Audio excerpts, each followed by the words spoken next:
You can hold it. I will probably Just hold be it. on the bike. It's cool. Do you think it'll survive on the bike? This is Do you nonchalant. think I'll survive on the bike? You'll be fine. You're girl, you're a professional dancer. Of course you would. This is nothing new for you. Yeah. Cheers to coffee. Whoever doesn't like coffee, Salud. I'm sorry for you.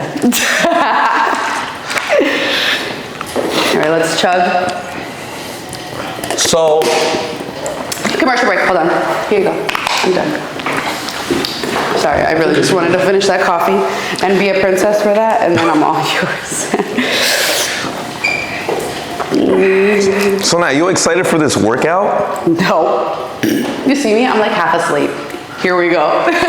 We need to wait for this espresso to hit. And while we're waiting, I'm gonna be asking you some warm-up questions. Okay, here we go. Okay, it's not gonna be an interview. It's two old friends It's just crazy, chopping it bro. up. We haven't seen each other in forever. Crazy. It's insane. You know what's crazy? Like, we saw each other the other day, and then it was like, we acted like nothing happened, all because it was like a random event that we were both working at. It was what? It was insane. I remember I walked in the yacht. I was like, I kind of know, maybe I don't know her. I don't know her. And then I was like, oh shit, it is. We locked eyes, and I was like, yeah, that's not. I was like, is that who I think? Walking in Paramus Catholic High School? Now it's us on a yacht? Bro, okay. that's wild. Crazy, right? Maybe we made it. It's crazy. So, when did you first fall in love with dance, Natalie? It's gonna be super stereotypical, but I've been dancing my whole life, right? A lot of people say that, they're like, okay, yeah, but you wanna hear something random? Please. This is gonna be filtered, unfiltered. My parents, they were like, oh, she's doing too much all the time. Like, is she okay? Like, you know, whatever. And then, oh, come in. I'm just kidding. They thought, they were like, we gotta get her checked. And they were like, no, she's just hyperactive. Hey, come in, you wanna come work out with us? No. That's my boy Tommy. What's up, Hey, bro? Tom. How are you? I'm good, how are you? Nice to meet you. Do you wanna come in the shot and say hi? Yeah. Not at all. Yeah, we're mic'd up, G. Tom, let me ask you a question. Oh God, here we go. Do you like to work out? Do you love to dance? I can dance a little bit. Yeah, Okay, let me see. you're Let's definitely a hear dancer, bro. I see you as a dancer. Oh, I can't. My hips gotta get going. So your hips don't lie? My hips do lie. Oh, shoot. Okay. A little bit. Okay. But they can't lie. I mean, we'll see. Good to meet you. Likewise. Love you guys. All right. All right, brother. Be good, G. I'll definitely hit you up, bro. Yeah, let me know about that shit. I got you in the back. Got you. Oh, okay. In the bathroom? Somehow you're... No, that's a mega pause. That's a mega pause. I'm not gonna cut that out. Can you please put the Tom part, the hips don't lie? That was like one of my favorite parts. Okay, let's start the conversation. But yeah, so then I started dancing at the age of 3, and I haven't stopped. Danced 7 days a week. I would go to school, do homework, work out, literally dance, then come back home and do it again. My mom was like, you're not tired? I'm like, never. And then I did it professionally, and like, look at me now. It's crazy. So since the age of 3. Yeah. So basically, you learned how to walk, and then you were like, They're like, you know what, fuck it, I'm gonna dance. Yeah. Wow. You know something random too? I wanted to be a ballerina. Why a ballerina? I don't know, I just think the structure of being a ballerina is so beautiful, but I don't have the body for it. So to be a ballerina, you have to be skinny. Now, when you say you don't have the body, is it just the skinny or is it something else? It's to be super skinny. And I'm thankful I'm not super skinny anymore. So, well, you were never that skinny. I was never skinny. I was just athletically fit. Right. So that's the only thing with ballerinas, you couldn't be athletically fit. Right, you gotta be like a stick. You have to be a stick and Yeah. anorexic and all that stuff. And that plays a whole another story for a different day. But I never wanted to do hip hop. I thought hip hop was like the worst. I was Why? like, ugh, I don't know. It's a great question. But then now my career is only hip hop. With all the artists I've ever worked with, it's only hip hop. So how crazy is it like that the world makes you say, okay, you don't like this? I'm gonna show you otherwise. And Yeah. make you fall in love. Okay. Now, you mentioned artists. Yes. And we have mutual friends, and I have an idea of the spectrum of artists that you've that you've worked with? Like, what type of artists? Just to name a few. You don't have to brag or anything. I don't like to brag. My best friends would be like, tell them. Tell them. It can't be me. But let's just say a lot of Latin artists, very thankful, more Latin than in the English entertainment industry. Okay. And I've done Ozuna, Bad Bunny, Nicky Jam, Zion Lennox. I was on tour with them internationally. No way, really? Yeah. That's pretty dope. What? And that crowd was like, yo, that whole team was so funny. It was like experience of a lifetime. Even Bad Bunny, he's actually really funny too, no Ozuna. Yeah? Romeo Santos was another person I did tour with, so overall. Well, what's your ethnicity? So my dad's Cuban, Okay. and my mom's Ecuadorian. Oh, so you got that ropa vieja cuy going on. I don't have cuy. No? People that don't know what cuy is, it's basically, what do I say, like a rabbit? It's not a rabbit. It's guinea pig. I personally had it. It's actually Really? it's actually really People say good. that it tastes like chicken. It does taste like chicken. I'm always thinking about Yeah. That's it. I don't discriminate. So whatever's on my plate, I'm gonna eat. That's what Okay. you know. That's what my grandmother taught me. That's what my grandmother taught me. I don't know, but I think it's more mentally, right? That plays a huge part of food and everything in life. Absolutely. Right? You could say gooey, and I'm like, it's nasty, but if somebody gave it to me and I didn't even know, and I was like, wow, this thing tastes like chicken, Yeah. and they'd be like, psych, Yeah. I played you. You know what's insane? I remember the first time I had cuy, I was in Peru, I was with my family, I was about 8 years old, and my uncle owns a hotel up in the north side of Peru. Okay. And there was nothing to play with, so my family just sent us to the roof of the building, of the hotel. Yeah. And there was actually a farm there. There was chickens, hen, or whatever, and there was Yeah. guinea pigs. So I'm there playing with the guinea pigs. An hour later, I see my aunt just my come to God, me, no. literally start grabbing the animals that I had in my hand, and I had 2 guinea pigs in my hands. You're like, Fast forward 2 hours later, I see them on my plate just like this, and I just eat them. That's oh my God. crazy. I That was feel my like first I couldn't have a experience. heart. I feel like I couldn't have a heart for that. Yeah. Sometimes you gotta eat your friends, you know?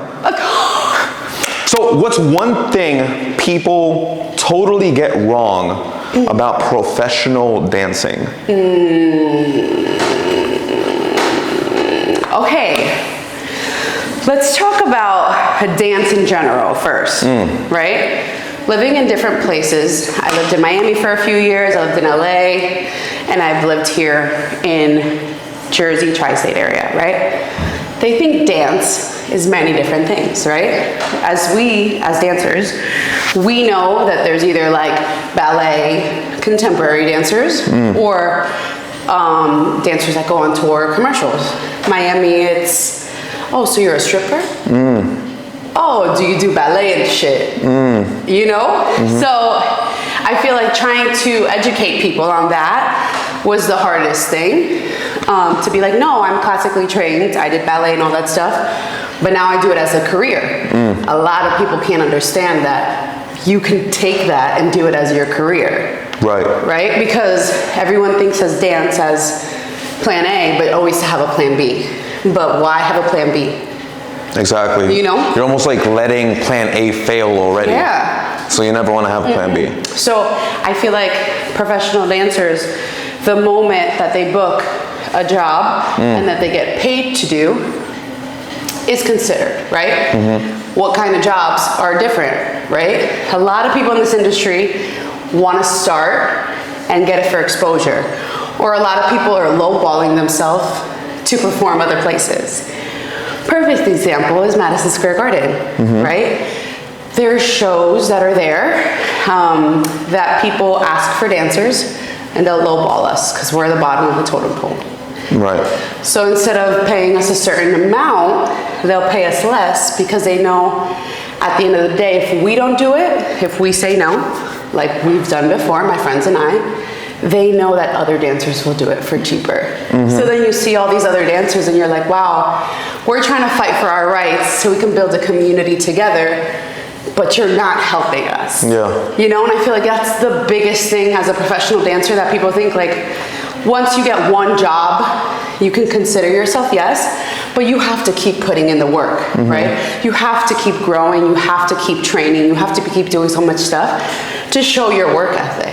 Like nothing now, ever since COVID, is auditions in person. Yeah. Maybe a handful. Right. Everything is self-tape, direct book, and what's your Instagram? Yeah, so everything is, what are you posting on Instagram so I could see your talent on Instagram? Correct. And how your energy is as a person. Right. So it sucks because it's like, okay, if I don't know an amazing choreographer, right, and their team, and I could be amazing, but at the end of the day, because I don't know a friend of a friend, it doesn't matter, so I'm not getting direct book. Now, Nat, I like to be devil's advocate and push back. Yeah, of course. Wouldn't you want to accept the exposure of someone in the echelon of like Daddy Yankee and be like, you know what, I could at least add him to like my resume so that in the future, maybe by my third or fourth, appearance with my team, I have a little bit of leverage in saying, you know what, I worked with XYZ, so you need to pay me ABC. No. Why? Because Daddy Yankee pays his dancers, so I'm not going to use him as an example. Okay. But other people have the money for it. They have that money. They just decide not to use it. Got it. Right? Or they'll hire somebody else, pay them, and then they'll take from the dancers. Wow. That's another thing that's very frustrating because we're working on our asses off for what? Yeah, exactly. And we're training. All these classes aren't cheap, right? Headshots, resumes, updating your socials, like it takes a lot, right? During COVID, if you didn't have 10,000 followers or more, you weren't getting booked for a music video. So imagine that. You could have been amazing, but because you didn't have 10,000 followers, it didn't mean shit. So you're just like, for what? Sometimes that's why dancers get so frustrated because they're doing all this work because at the end of the day, some people just go right in front of them because they made the easy way out just for the exposure, right? But I also believe too that when it's your time, it's your time. Talking about time, since you've gone on shows personally, multiple shows. Yeah. When it's about to be your time and you're about to step on stage, what would you say your own personal ritual is before you step on? Oof, that's a good one. Definitely hearing music. I love music. My music is so different. I'll go from like reggae to French music to reggaeton to like meditation music. So like in that order before you step on? No, it just like depends. I'm like shuffle play, like let's do this, and I'm like, okay, I love it. Nice. Just to get mentally prepared while I'm doing my makeup. And then the moment I'm on, like right before stage, I just take a deep breath.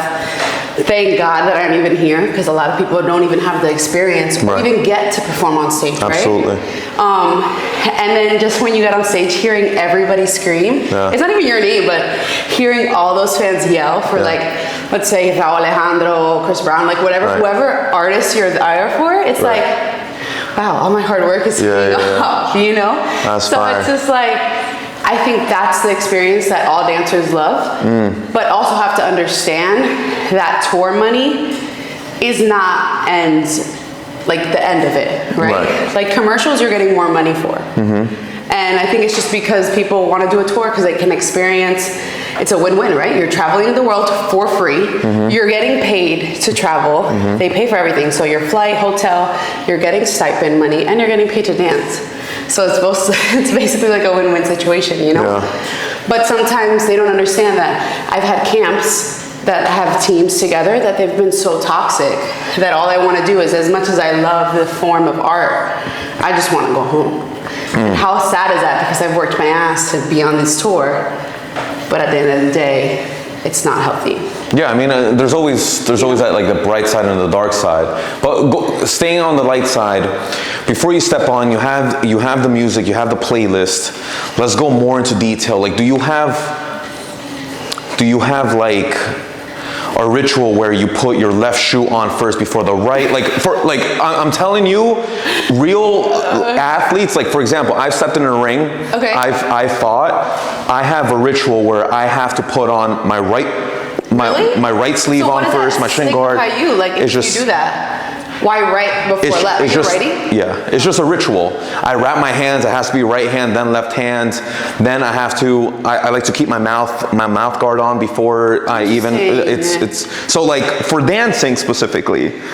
Like, do you do anything like that? Do you have to do your makeup first? Do you have to do makeup first before the hair? Like, for sure. Okay. So definitely meditating and like breathing is like an exercise that I do while I'm getting ready. Anxiety at its finest, right? Everybody has it, but I think it's just the adrenaline when you know you're about to perform in front of 80,000 people, and people are like, how do you do that? I'm just like, I just forget everything and just dance. But sometimes forgetting everything is sometimes forgetting the steps. So you try not to forget the steps. Right. I've learned countless like tours through videos and had to perform the next day. Or I've had like a tour that I had to rehearse 12 to 8 hours. One day 8 hours, another day 12 hours, and then we went on tour. Oh shit. So it's the long hours, right? But I would say for sure, shower, because we do tech, then makeup. Because my hair, I get sweaty easily. So depending on the day, I'm like, I'll either do a ponytail, curls, straight down, you know? It depends on like where we are too, right? Like say, if we're in Peru, Salvador, like it's hot and they're outside the venues. So you really have to think, you know? Or if the day is like cloudy and rainy, you're gonna have to think as well, like, is it worth doing my hair straight? So that's like another factor, you know? So doing your makeup, I definitely after tech, take a rest. Like I'll lay in the bed, just like digest everything that just happened so I can get ready for the night, you know?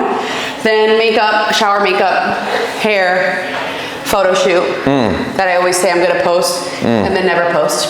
I hear you. I hear you. That's all of us, right? Why is that? Why don't you post? Do you know what it is? I think it's perfectionism. And I don't think it's just me, or maybe it is just me. I feel like it's a lot of people, right? It's not. A lot of people, we are so hard on ourselves. I'm so hard on myself, for example, because I'm like, I know this picture looks good, but it could be better, right? Or this dance video that looks good, but could be better. Right. So then it's like, damn. Then I show other people and they're like, why didn't you post this? Exactly. This could have been viral. But let me pick your brain. Why do you think that? I think it's just I've always been hard on myself.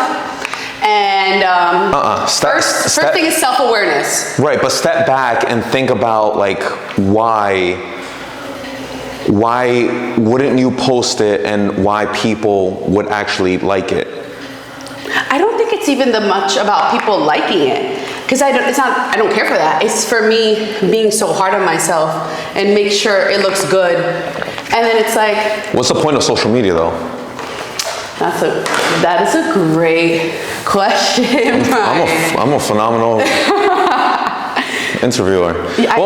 Listen, let me pick your brain. So the point of social media is for brand awareness. Yes. Okay, whether you're promoting your team, promoting yourself, promoting your service.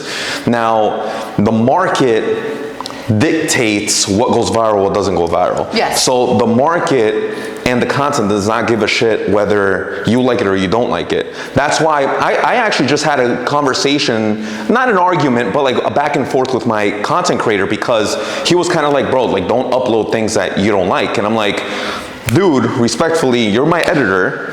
I'm the creator. I'm uploading shit that I think can hit. And then because there's content that I do not like, I'm still gonna post it up because just because I don't like it, other people are gonna like it. I could think it's stupid, and then it goes viral, and it's like, oh shit, like. No, and I totally agree with that. I was talking to somebody the other day about it, and they were like, you have a fan. And I'm like, a fan? Like, me, a fan? What? Like, I don't consider myself anything. And they were like, the things you post, you think it's nothing, but some people actually like appreciate it. Yeah, they look forward to it. And they look forward to it. And we're like, we just post, I honestly just post to post. So it's like the fact that we are actually inspiring someone, or we may think that we're not inspiring someone, and then later realize like that meant something to someone. It was Absolutely. Like, wow.